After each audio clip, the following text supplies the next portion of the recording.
ସହରକୁ ଯିବା ରାସ୍ତା ନିକଟରେ 2 ଦିନ ହେଲା କେଜାଣି କାହିଁକି କୁକୁର ଭୋକିବାରେ ଲାଗିଥିଲେ। ଥରେ କି ଦୁଇଥର ନୁହେଁ, ଲଗାତାର 2 ଦିନ ଧରି କୁକୁର ଭୋକିବା ପରେ ଗାଁ ଲୋକଙ୍କର ସନ୍ଦେହ ହେଲା। ପୋଲିସ ମାଜିଷ୍ଟ୍ରେଟଙ୍କ ଉପସ୍ଥିତିରେ ମାଟି ଖୋଳି ଦେଖିବା ବେଳକୁ ସେ ଦୃଶ୍ୟ ଦେଖି ସମସ୍ତେ ଚମକି ପଡ଼ିଲେ। ସମସ୍ତଙ୍କର ମୁଣ୍ଡ ଘୂରିଗଲା। ପୁରା ଦମଦାର କାହାଣୀ, ମୂଳରୁ ଶେଷ ଯାଏଁ ସସ୍ପେନ୍ସ ସହିତ ବଡ଼ ଶିକ୍ଷା ବି ଭରି ରହିଛି। ତେଣୁ କାହାଣୀକୁ ସ୍କିପ୍ ନ କରି ସମ୍ପୂର୍ଣ୍ଣ ଦେଖିବାକୁ ମୋର ଅନୁରୋଧ। ଗରିବୀ ମଣିଷ ଜୀବନରେ କେତେ ବଡ଼ ଅଭିଶାପ ତାହା ଆପଣମାନେ ସମସ୍ତେ ଊଣା ଅଧିକ ଜାଣିଥିବେ। କାରଣ ଆମେ ସମସ୍ତେ ହିଁ ସେହି ଅବସ୍ଥା ଦେଇ ଗତି କରିଛେ ବା ଏବେ ବି କରୁଛେ। ଆଉ ସେହି ଗରିବୀ ପାଇଁ ପ୍ରତିଦିନ କେହି ନା କେହି ପ୍ରାଣ ହରାଉଛନ୍ତି। ଆଜିର କାହାଣୀ ଏକ ଏମିତି ଶାଶୁଙ୍କର, ଯିଏକି ଗରିବୀ କାରଣରୁ ନିଜ ବୋହୂ ହାତରେ ପ୍ରାଣ ଦେଇଦେଲେ। ନୂଆପଡ଼ା ଜିଲ୍ଲାର ପାଟରା ଗାଁ। ପାଟରା ଗାଁର ରମେଶ ନୂଆପଡ଼ାରେ ଏକ ଛୋଟିଆ ଫ୍ୟାକ୍ଟ୍ରିରେ କାମ କରୁଥିଲେ। ସେଥିପାଇଁ ସେ ପ୍ରତିଦିନ 5 କିଲୋମିଟର ଚାଲି ଚାଲି ଆସନ୍ତି। ତାଙ୍କ ଚାଲିବା ରାସ୍ତାରେ ଗୋଟିଏ ମଶାଣି ପଡ଼ିଥାଏ। ହେଲେ ଗତ 4 ଦିନ ତଳେ ଯେତେବେଳେ ସେ ଚାଲି ଚାଲି ସହରକୁ ଯାଉଥିଲେ, ଅଚାନକ ମଶାଣି ପାଖରେ ଅଟକିଗଲେ। କାରଣ ଗୋଟିଏ କବର ପାଖରେ କିଛି କୁକୁର ଏକାଠି ହୋଇ ଭୋକୁଥିଲେ। ସତେ ଯେମିତି ସେମାନେ କିଛି ଅଜବ ଜିନିଷ ଦେଖି ଭୋକୁଥିଲେ। ତେବେ ରମେଶ ଟିକିଏ ଅଟକିବା ପରେ ପୁଣି ନିଜ ରାସ୍ତାରେ ଚାଲିଗଲେ। କାରଣ ତାଙ୍କର ଡ୍ୟୁଟି ସମୟ ହୋଇଯାଇଥିଲା। ଆଉ ଡେରି ହେଲେ ମ୍ୟାନେଜର ବି ଗାଳି କରିବାର ଭୟ ରହିଥିଲା। ସେଦିନ ସେ ଡ୍ୟୁଟି ସାରି ପୁଣି ସେ ରାସ୍ତା ଦେଇ ଫେରିଲେ। ସକାଳେ ଅଫିସରେ ପହଞ୍ଚିବା ପରେ ସେ ଘଟଣାକୁ ଭୁଲି ଯାଇଥିଲେ। ହେଲେ ଯେତେବେଳେ ସନ୍ଧ୍ୟାରେ ଘରକୁ ଫେରୁଥିଲେ, ସେ ସେହି ସମାନ ଦୃଶ୍ୟ ଦେଖିଲେ। ଠିକ୍ ସେହି ଜାଗାରେ ଛିଡ଼ା ହୋଇ କୁକୁର ଭୋକୁଥିଲେ। କୁକୁର ଭୋକିବା ଘଟଣାରେ ତାଙ୍କ ମନକୁ ଟିକେ ଖଟକା ଲାଗିଲା। ସେଦିନ ସନ୍ଧ୍ୟା ହୋଇଯାଇଥିବାରୁ ସେଠାରେ ରହିଲେ କାଳେ କିଛି ଅଘଟଣ ଘଟିବା ବୋଲି ଭାବି ସେ ପଳେଇ ଆସିଲେ। ଆଉ ଘରେ ଆସି ନିଜ କାମରେ ଲାଗିଗଲେ ଓ ସେ କଥା ବି ଭୁଲି ଯାଇଥିଲେ। ରାତି ଯାଇ ସକାଳ ହେଲା। ପରଦିନ ବି ରମେଶ ଡ୍ୟୁଟିକୁ ବାହାରିଲେ। ଆଉ ଯେମିତି ଯାଇ ସେ ଜାଗାରେ ପହଞ୍ଚିଛନ୍ତି, ପୁଣି ସେହି କୁକୁରଙ୍କୁ ସେ ଜାଗାରେ ଭୋକୁଥିବାର ଦେଖିବାକୁ ପାଇଲେ। ଅଳ୍ପ ସମୟ ଛିଡ଼ା ହେବା ପରେ ତାଙ୍କୁ ଲାଗିଲା କି କୁକୁରମାନେ କିଛି କହିବାକୁ ଚାହୁଁଛନ୍ତି, କିଛି ସଂକେତ ଦେବାକୁ ଚାହୁଁଛନ୍ତି। କିନ୍ତୁ ମଶାଣି ଭିତରକୁ ଯାଇ କ'ଣ ହୋଇଛି ବୋଲି ଦେଖିବାକୁ ସାହସ କରିପାରୁନଥିଲେ ରମେଶ। କାରଣ ସେ ଜାଗା ବି ଜଙ୍ଗଲ ଭିତରେ ଥିଲା। ଆଉ ସେଠାରେ ବେଶୀ ସମୟ କେହି ବି ରହୁନଥିଲେ। ଆଉ ସେ ବି ଚାଲି ଚାଲି ସେ ରାସ୍ତା ଦେଇ ସହରକୁ ଯାଉଥିଲେ। ତେଣୁ ସେ ଦେଖିଦେଇ ପୁଣି ଅଫିସ ପଳେଇଲେ। ଆଉ କାମ ଭିତରେ ବାରମ୍ବାର ତାଙ୍କ ମନକୁ ଆନ୍ଦୋଳିତ କରୁଥିଲା କି କାହିଁକି ଏମିତି ଅଜବ ଭାବରେ କୁକୁର ଭୋକୁଛନ୍ତି। କିଛି ତ କାରଣ ନିଶ୍ଚୟ ଥିବ। ନହେଲେ ଲଗାତାର 2 ଦିନ ହେଲା କୁକୁରଙ୍କ ଏମିତି ଅଜବ ଆଚରଣ ଦେଖିବାକୁ ମିଳୁନଥାନ୍ତା। ରମେଶକୁ କଥାଟା କାହିଁକି ଅଡ଼ୁଆ ଲାଗିଲା। କାରଣ ସେ ସେହି ରାସ୍ତା ଦେଇ ଆଜିକୁ 3 ବର୍ଷ ହେଲା ଯିବା ଆସିବା କରୁଛନ୍ତି। ହେଲେ ଆଜି ଯାଏଁ ଏମିତି ଅଜବ ଘଟଣା ସେ କେବେ ବି ଦେଖିନଥିଲେ। କାହିଁକି କୁକୁର ଲଗାତାର 2 ଦିନ ହେଲା ଗୋଟିଏ କବର ପାଖରେ ଛିଡ଼ା ହୋଇ ଭୋକୁଥିଲେ? କ'ଣ ରହସ୍ୟ ଅଛି ସେହି ଜାଗାରେ? ରମେଶଙ୍କ ମନକୁ ବାରମ୍ବାର ସେ କଥା ଆନ୍ଦୋଳିତ କରୁଥିଲା। ତେଣୁ ସେ ନିଶ୍ଚୟ କଲେ କି ଆଜି ଫେରିବା ବେଳକୁ ସେହି ଜାଗାକୁ ଯାଇ ଦେଖିବେ କି କ'ଣ ହୋଇଛି ସେଠାରେ। ତେଣୁ ସେ ମ୍ୟାନେଜରକୁ କହି ଆଜି ଟିକେ ଜଲ୍ଦି ବାହାରି ପଡ଼ିଲେ ଘରକୁ। ଆଉ ଚାଲି ଚାଲି ଯେତେବେଳେ ସେ ସ୍ଥାନକୁ ପହଞ୍ଚିଲେ, ତାଙ୍କୁ ଆଜି ବି କୁକୁର ଭୋକିବାର ଶବ୍ଦ ଶୁଭିଲା। ସେଠୁ ସେ ସାହସ କରି ମଶାଣି ଭିତରେ ପଶିଲେ। ଆଉ ମଶାଣିର ଟିକେ ଭିତରକୁ ଯିବା ପରେ ଗୋଟିଏ ସ୍ଥାନରେ ଅଟକି ଗଲେ। ସେହି ସ୍ଥାନରେ ହିଁ 2-3ଟି କୁକୁର ଛିଡ଼ା ହୋଇ ଭୋକୁଥିଲେ। ଯେତେବେଳେ କୁକୁରମାନେ ରମେଶକୁ ଦେଖିଲେ, ଜୋର ଜୋର କରି ଭୋକିବାକୁ ଲାଗିଲେ। ରମେଶ ଦେଖିଲେ କି ସେଠାରେ ଏକ କବର ଦିଆଯାଇଛି। ବୋଧହୁଏ ଏଇ 2 ଦିନ ହେଲା କାହାକୁ କବର ଦିଆଯାଇଥିଲା। ସେଠୁ ରମେଶ ସେହି କବର ଚାରିପାଖରେ ବୁଲିଗଲେ। ହେଲେ କାହିଁ କିଛି ବି ତ ନାହିଁ ସେମିତି। ତାହେଲେ କୁକୁର କାହିଁକି ଭୋକୁଛନ୍ତି? ଏତେବେଳ ଯାଏଁ କୁକୁରମାନେ ଭୋକିବା ବି ବନ୍ଦ କରୁନଥିଲେ। ସେପଟେ ଚାରିଆଡ଼କୁ ତୀକ୍ଷ୍ଣ ନଜର ପକାଇବା ପରେ ବି ସେମିତି କିଛି ଅଜବ ଜିନିଷ ଦେଖିପାରୁନଥିଲେ ରମେଶ। ଧୀରେ ଧୀରେ ରମେଶଙ୍କ ମନରେ ଦ୍ୱନ୍ଦ୍ୱ ବଢୁଥିଲା। କାରଣ ତାଙ୍କ ଆଖିକୁ କିଛି ବି ଅଜବ ଲାଗୁନଥିବା ବେଳେ କୁକୁରମାନେ କାହିଁକି ଭୋକୁଛନ୍ତି ସେ କିଛି ବୁଝିପାରୁନଥିଲେ। ହେଲେ ଗୋଟିଏ କଥା ସେ ଲକ୍ଷ୍ୟ କରିପାରୁଥିଲେ କି ସେ କୁକୁରମାନେ କେବଳ ସେଇ କବର ଆଡ଼କୁ ଅନେଇକି ହିଁ ଭୋକୁଛନ୍ତି ବୋଲି। କିଛି ସମୟ ଭାବିବା ପରେ ତାଙ୍କ ମନକୁ ଆସିଲା କି ସେ କବର ଭିତରେ ନିଶ୍ଚୟ କିଛି ଅଛି। ହେଲେ ସେ ସେଠାରେ ଏକୁଟିଆ ଥିଲେ, ଆଉ ସନ୍ଧ୍ୟା ବି ହୋଇ ଆସୁଥିଲା। ତେଣୁ ସେଠାରେ ଅଧିକ ସମୟ ରହିବା ଠିକ୍ ଭାବିଲେନି। ତୁରନ୍ତ ସେ ଜାଗା ଛାଡ଼ି ପଳେଇ ଆସିଲେ। ଆଉ ଘରେ ପହଞ୍ଚିବା ପରେ ଘର ଲୋକଙ୍କୁ ସବୁ କଥା କହିଲେ। ଯେତେବେଳେ ଘର ଲୋକ ରମେଶଙ୍କ ମୁହଁରୁ ଏ କଥା ଶୁଣିଲେ ସେମାନେ ବି ବିଶ୍ୱାସ କରିପାରିଲେନି, ଆଶ୍ଚର୍ଯ୍ୟ ହୋଇଗଲେ। ରମେଶଙ୍କ ବାପା ଯାଇ ଗାଁ ମୁଖିଆଙ୍କୁ ଏଇ କଥା କହିବାକୁ ଉଚିତ ମଣିଲେ, ଆଉ ସାଙ୍ଗେ ସାଙ୍ଗେ ଯାଇ ମୁଖିଆଙ୍କୁ ଏଇ କଥା କହିଲେ। ପରଦିନ ମୁଖିଆ ଗାଁ ଲୋକଙ୍କୁ ଧରି ସେ କବର ପାଖରେ ପହଞ୍ଚିଗଲେ। ରମେଶ ବି ଅଫିସରୁ ଛୁଟି ନେଇଯାଇଥିଲେ।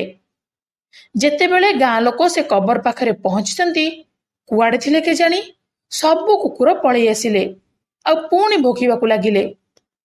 ଗାଁ ଲୋକ ବି ଦେଖିକି ତାଜ୍ଜୁବ ହୋଇଗଲେ। ପ୍ରଥମେ ସେମାନେ ଚାରିଆଡ଼େ ନଜର ପକେଇ ଘଟଣା କ'ଣ ଜାଣିବାକୁ ଚେଷ୍ଟା କଲେ, କିନ୍ତୁ କିଛି ବି ଜାଣିପାରିଲେନି। ବାଧ୍ୟ ହୋଇ ସେମାନେ କବର ଖୋଳି ଦେଖିବା ପାଇଁ ନିଷ୍ପତ୍ତି ନେଲେ। ତେବେ କବର ଖୋଳିବା ପାଇଁ ଅନୁମତି ଦରକାର ଥିଲା। କବରଟି ଗାଁର ଆସିଫ ଖାନାଙ୍କର ଥିଲା।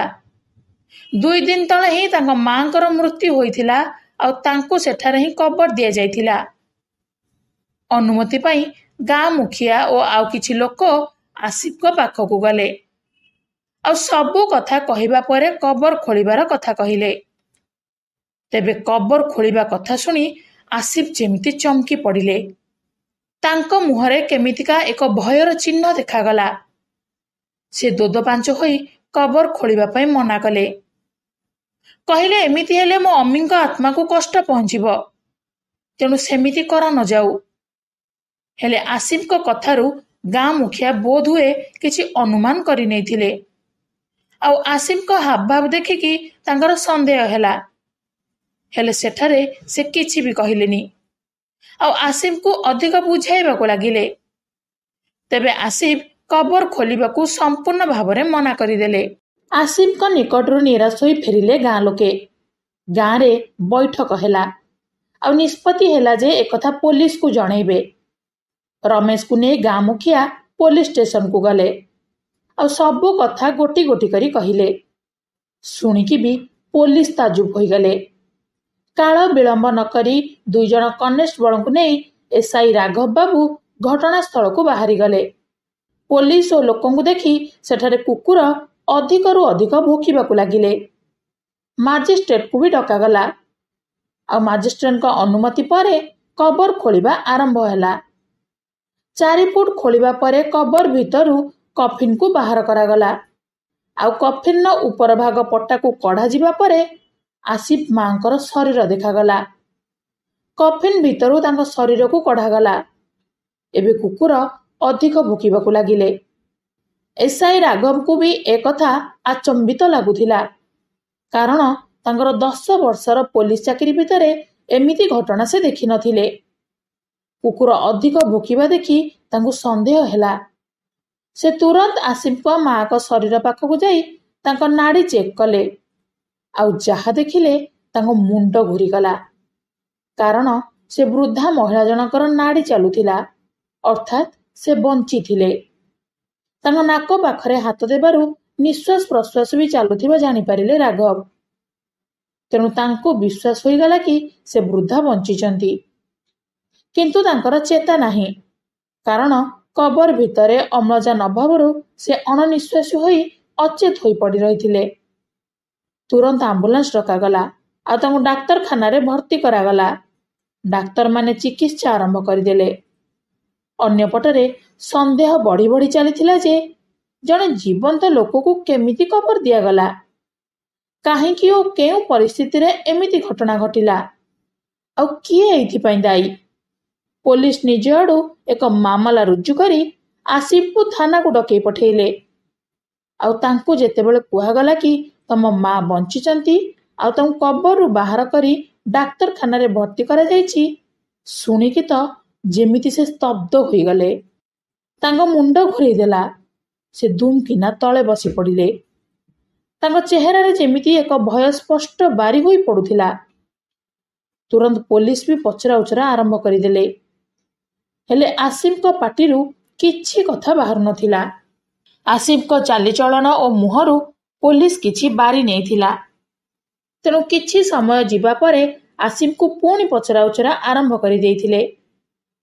ଟିକେ ଶକ୍ତିର ସହିତ ପଚାରିବା ପରେ ଆସିଫ ସବୁ କଥା କହିବାକୁ ଆରମ୍ଭ କଲେ। ଆଉ ଆସିଫଙ୍କ କଥା ଶୁଣିକି ପୋଲିସ ବି ତାଜୁବ ହୋଇଗଲେ। ପୋଲିସ ଅଧିକାରୀ ଚୁପ୍ ହୋଇଗଲେ।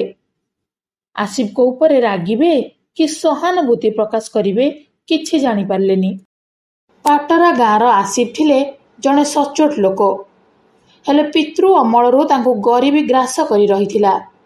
ଗରିବୀ କାରଣରୁ ତାଙ୍କ ବାପା ତାଙ୍କୁ ଭଲରେ ପାଠ ବି ପଢ଼େଇ ପାରିନଥିଲେ। ଗାଁ ସ୍କୁଲରେ ଚତୁର୍ଥ ପଢ଼ିବା ପରେ ପାଠରେ ଡୋରି ଲାଗିଥିଲା। ପରିବାର କହିଲେ ତାଙ୍କ ବାପା, ମା, ସେ ଆଉ 2 ଭାଇ ଭଉଣୀ ଥିଲେ। ଖାଇବା 2 ମୁଠା ଯୋଗାଡ଼ କରିବା ପାଇଁ ବି ବାପାଙ୍କୁ କଷ୍ଟକର ହୋଇଯାଇଥିଲା। ତେଣୁ ସେ ପାଠ ପଢ଼ାରେ ଡୋରି ବାନ୍ଧି ବାପାଙ୍କ ସହିତ କାମକୁ ଯିବାରେ ଲାଗିଲେ। ଏମିତି ଏମିତି ସମୟ ବିତିଲା। ତାଙ୍କୁ 22 ବର୍ଷ ହେବା ବେଳକୁ ବାପା ଚାଲି ଯାଇଥିଲେ। ଆଉ ବଡ଼ ହିସାବରେ ତାଙ୍କ ଉପରେ ଘରର ଦାୟିତ୍ୱ ପଡ଼ିଲା। ପରିବାର ଚଳେଇବା ପାଇଁ ସେ ଦିନ ରାତି ଏକ କରିଦେଉଥିଲେ। ବିବାହ ବୟସ ହୋଇଯିବା ପରେ ଅମି ବାହା କରେଇଦେଲେ। 3 ବର୍ଷରେ ତାଙ୍କର 2ଟି ଯାଆଁଳା ଶିଶୁ ଜନ୍ମ ନେଇ ସାରିଥିଲେ। ଆଉ 1 ବର୍ଷ ପରେ ପଛକୁ ପଛ ଭାଇ ଭଉଣୀଙ୍କର ବି ବିବାହ ହୋଇଗଲା। ସେମାନଙ୍କର ବିବାହ ପରେ ଟିକେ ଶାନ୍ତିରେ ନିଶ୍ୱାସ ମାରିବେ କ'ଣ? ଏବେ ଆସିଫଙ୍କ ଜୀବନ ଦୁର୍ବିସହ ହୋଇପଡ଼ିଲା। କାରଣ ଭାଇ ଭଉଣୀଙ୍କ ବିବାହ ପାଇଁ ଯେଉଁ ଖର୍ଚ୍ଚ ହୋଇଥିଲା, ସେସବୁର ବୋଝ ଆସିଫଙ୍କ ମୁଣ୍ଡରେ ପଡ଼ିଥିଲା। ଯଦିଓ ସାନ ଭାଇ କିଛିଟା ସାହାଯ୍ୟ କରୁଥିଲେ, ତେବେ ବି ସାନ ଭାଇକୁ ମାଗିବା ପାଇଁ ଆସିଫ ଚାହୁଁନଥିଲେ। ତେଣୁ ଦିନ ରାତି ଖଟି ଖଟି ଯେତିକି ମିଳୁଥିଲା, ସେସବୁ ପରିବାର ଚଳେଇବା ସହିତ ଋଣ ଶୁଝିବା ପାଇଁ ନିଅଣ୍ଟ ହେଉଥିଲା। ତେଣୁ ଘରେ ସବୁବେଳେ ଅଶାନ୍ତି ଲାଗି ରହୁଥିଲା। ଏମିତି ଏମିତି ଜୀବନ ବିତୁଥିବା ବେଳେ ଆସିଫଙ୍କ ଜୀବନକୁ ଆଉ ଏକ ଝଡ଼ ମାଡ଼ି ଆସିଲା। ଦିନେ ଦୁର୍ଘଟଣାରେ ସାନ ଭାଇର ମୃତ୍ୟୁ ହୋଇଗଲା। ସାନ ଭାଇର ମୃତ୍ୟୁ ପରେ ଯେମିତି ଆସିଫଙ୍କ ମୁଣ୍ଡ ଉପରେ ଚଡ଼କ ପଡ଼ିଲା। କାରଣ ଆସିଫଙ୍କ ସାନ ଭାଇର ବି 2ଟି ଛୁଆ ରହିଥିଲା। ଆସିଫଙ୍କ ପରିବାରରେ 8 ଜଣ ଥିବା ବେଳେ 2 ଭାଇ ରୋଜଗାର କରୁଥିଲେ। ଆଉ ସେଥିରେ କଷ୍ଟେ ମଷ୍ଟେ ସମସ୍ତେ ଚଳି ଯାଉଥିଲେ। ହେଲେ ସାନ ଭାଇ ଯିବା ପରେ ଏବେ 8 ଜଣଙ୍କର ଦାୟିତ୍ୱ ଆସିଫଙ୍କ ଉପରେ ପଡ଼ିଗଲା। ଯେମିତି ଦୁର୍ଦ୍ଦିନ ମାଡ଼ି ଆସିଲା। ପୁଅର ଦୁଃଖ ଦେଖି ସହି ପାରିଲେନି ଅମି। ଘରୁ ଗୋଡ଼ କାଢ଼ି ପର ଘରେ କାମ କରିବା ଆରମ୍ଭ କରିଦେଲେ। ଆଉ ସେଥିରୁ ଯାହା 2 ପଇସା ଆସୁଥିଲା, ପରିବାର ଚଳିବା ପାଇଁ ଟିକିଏ ସାହାଯ୍ୟ ହୋଇଯାଉଥିଲା। ସୋଫିଆ ଦେବୀ ପର ଘରେ କାମ କରି ଯାହା ଟଙ୍କା ପାଉଥିଲେ, ପୁଅ ବୋହୂଙ୍କୁ ଦେଇ ଦେଉଥିଲେ। ଆଉ ସେହି ଟଙ୍କା କାମରେ ଲାଗିଯାଉଥିଲା। ସେଥିରେ ବି ସେମାନଙ୍କୁ ଓଳିଏ ଖାଇ ଆର ଓଳି ଉପାସ ରହିବାକୁ ପଡ଼ୁଥିଲା। ତଥାପି ପୁଅ ବୋହୂ ନାତି ନାତୁଣୀଙ୍କ ସହିତ ଖୁସିରେ ଥିଲେ ସୋଫିଆ। କାମରୁ ଫେରି ନାତି ନାତୁଣୀଙ୍କ ଭଲରେ ଦାୟିତ୍ୱ ନେଉଥିଲେ ସେ। ଆଉ ନାତି ନାତୁଣୀ ବି ଜେଜେମାଙ୍କୁ ଖୁବ୍ ଭଲ ପାଉଥିଲେ। କାମ ସାରି ଘରକୁ ଫେରିବା ପର୍ଯ୍ୟନ୍ତ ନାତି ନାତୁଣୀମାନେ ତାଙ୍କୁ ଅପେକ୍ଷା କରି ରହୁଥିଲେ। ସେଦିନ ଥିଲା ଶୁକ୍ରବାର। ଶୁକ୍ରବାରକୁ ମିଶାଇ 3 ଦିନ ହେଲା ଉପାସରେ ରହିଥିଲେ ସୋଫିଆ। କାରଣ 3 ଦିନ ହେଲା ଘରେ ଖାଇବାକୁ ନଥିଲା। ଯାହା ବି ଅଳ୍ପ ଖାଇବା ସାମଗ୍ରୀ ଥିଲା, ନାତି ନାତୁଣୀଙ୍କୁ ଦେଉଥିଲେ। ଆଉ ସେ ନିଜେ ପାଣି ପିଇ ପିଇ 3 ଦିନ ବିତେଇ ଦେଇଥିଲେ। ପୁଅ ଆସିଫକୁ ଜ୍ୱର ହେଇଥିବାରୁ ସେ କାମକୁ ଯାଇପାରୁନଥିଲେ। ଆଉ ପାଖ ପଡ଼ୋଶୀଙ୍କୁ ସାହାଯ୍ୟ ମାଗିବା ପରେ ସେମିତି କିଛି ସାହାଯ୍ୟ ମିଳିନଥିଲା। 70 ବର୍ଷ ବୟସରେ ଆଉ କେତେ ଭୋକ ସହିପାରିଥାନ୍ତେ ସୋଫିଆ? ଭୋକ ଏତେ ମାତ୍ରାରେ ହେଉଥିଲା ଯେ ଲାଗୁଥିଲା ଯେମିତି ଏବେ ହିଁ ତାଙ୍କ ଜୀବନ ଚାଲିଯିବ। ବିକଳ ହୋଇ ସେ ରୋଷେଇ ଘରକୁ ଗଲେ। ଚାରିଆଡ଼େ ଖୋଜାଖୋଜି କରିବା ବେଳକୁ ବାସି ରୁଟି 2 ପଟ ରହିଥିଲା। ଆଉ ପାରିଲେନି। କାହାକୁ କିଛି ନ କହି ତୁରନ୍ତ ସେ ବାସି ରୁଟିକୁ ଗୁଡ଼ ଲଗେଇ ଖାଇ ଦେଇଥିଲେ। ଖାଇଦେଲେ ସିନା, ହେଲେ ଖାଇସାରିବା ପରେ ତାଙ୍କ ମନ ଦୁଃଖ ହୋଇଗଲା। କାରଣ ସେ 2 ପଟ ରୁଟି ତାଙ୍କ ନାତି ନାତୁଣୀଙ୍କ ପାଇଁ ରଖାଯାଇଥିଲା। ଖାଇସାରିବା ପରେ ସେ ଯେମିତି ନିଜକୁ ଦୋଷୀ ମନେ କଲେ। ତାଙ୍କୁ ଭୀଷଣ ଖରାପ ଲାଗିଲା। ହେଲେ କରିଥାନ୍ତେ ବା କ'ଣ? ଚୁପଚାପ ବାହାରକୁ ଚାଲି ଆସିଲେ। କିଛି ସମୟ ପରେ ବାହାରେ ଖେଳୁଥିବା ନାତି ନାତୁଣୀ ଆସି ଖାଇବାକୁ ମାଗିଲେ। ଆଉ ଯେତେବେଳେ ଆସିଫଙ୍କ ସ୍ତ୍ରୀ ରୋଷେଇ ଘରକୁ ଯାଇ ଦେଖନ୍ତି ତ ରୁଟି ନାହିଁ, ବାହାରକୁ ଆସି ପଚାରିବା ବେଳକୁ ସୋଫିଆ ସେ ରୁଟି ଖାଇଥିବା କଥା କହିଲେ। ଶାଶୁ ପିଲାଙ୍କ ପାଇଁ ରଖାଯାଇଥିବା ରୁଟି ଖାଇଦେବା ଜାଣିବା ପରେ ଯେମିତି ବ୍ୟସ୍ତ ହୋଇପଡ଼ିଲେ ଆସିଫଙ୍କ ସ୍ତ୍ରୀ। ତାଙ୍କୁ ଚିନ୍ତା ମାଡ଼ି ବସିଲା। ଏବେ କ'ଣ କରିବେ ବୋଲି ପ୍ରଶ୍ନ କଲେ ଶାଶୁଙ୍କୁ। ଏହା ଭିତରେ ପିଲାମାନେ ବି ଭୋକରେ ଖାଇବା ପାଇଁ ଜିଦ୍ ଧରୁଥିଲେ। ଆଉ କଥା ବଢ଼ିଲା। ଧୀରେ ଧୀରେ ଶାଶୁ ବୋହୂଙ୍କ ଭିତରେ କଥା କଟାକଟି ଆରମ୍ଭ ହୋଇଗଲା। କଥା କଟାକଟି ଓ ଯୁକ୍ତିତର୍କ ବଢ଼ି ବଢ଼ି ଚାଲିଥିବା ବେଳେ ଆସିଫଙ୍କ ପତ୍ନୀ ଶାଶୁ ସୋଫିଆଙ୍କୁ ଠେଲିଦେଲେ। ଆଉ ସୋଫିଆ ତଳେ ପଡ଼ିଗଲେ।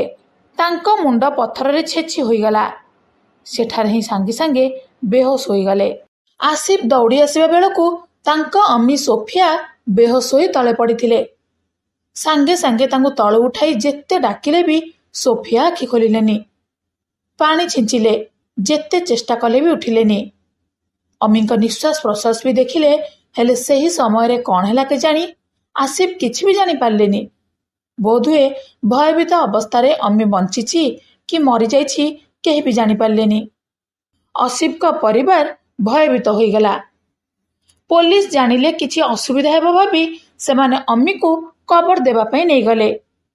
ଆଉ ଗାଁ ଲୋକଙ୍କୁ କହିଦେଲେ କି ବୟସ ହୋଇଯାଇଥିବାରୁ ଅମି ଆମକୁ ଛାଡ଼ି ଚାଲିଗଲେ। କବର ଦେଇ ଚୁପଚାପ ଘରକୁ ପଳାଇ ଆସିଗଲେ। ପୋଲିସ ମନରେ ଏବେ ପ୍ରଶ୍ନ ଥିଲା କି କବର ଭିତରେ 2 ଦିନ କେମିତି ବଞ୍ଚିଗଲେ ସୋଫିଆ।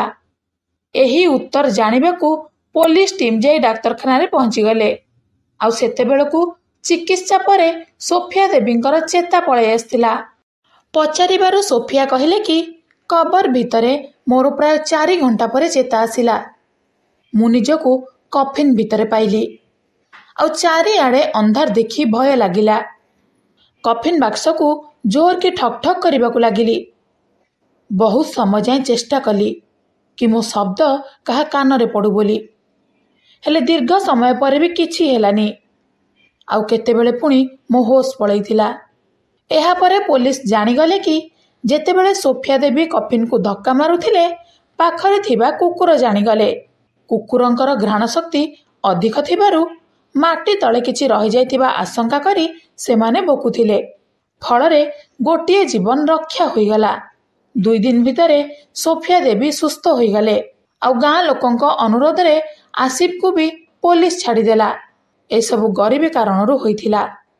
2 ପଟ ରୁଟି ପାଇଁ ଏତେ ବଡ଼ କାଣ୍ଡ ହୋଇଗଲା। ତ ଦର୍ଶକ ବନ୍ଧୁ, ଏଥିରେ ଭୁଲ କାହାର? ସତରେ କ'ଣ ଗରିବ ମଣିଷ ସମାଜ ପାଇଁ ଅଭିଶାପ? କମେଣ୍ଟ କରି ନିଶ୍ଚୟ ଜଣାଇବେ। ଭିଡ଼ିଓ ଭଲ ଲାଗିଥିଲେ ଲାଇକ୍ ସେୟାର କରିଦେବେ। ଆଉ ହଁ, ବେଲ୍ ଆଇକନ୍କୁ ବି ଅନ୍ କରି ଆମ ଫେସବୁକ୍ ପେଜକୁ ବି ଫଲୋ କରିଦେବେ। ଲିଙ୍କ ଡେସ୍କ୍ରିପ୍ସନରେ ରହିଛି। ଆପଣମାନେ ହେଉଛନ୍ତି ଆମ ଷ୍ଟୋରି ପରିବାରର ଜଣେ ଜଣେ ସଦସ୍ୟ। ସେଥିପାଇଁ ଆପଣମାନଙ୍କୁ ବହୁତ ବହୁତ ଧନ୍ୟବାଦ।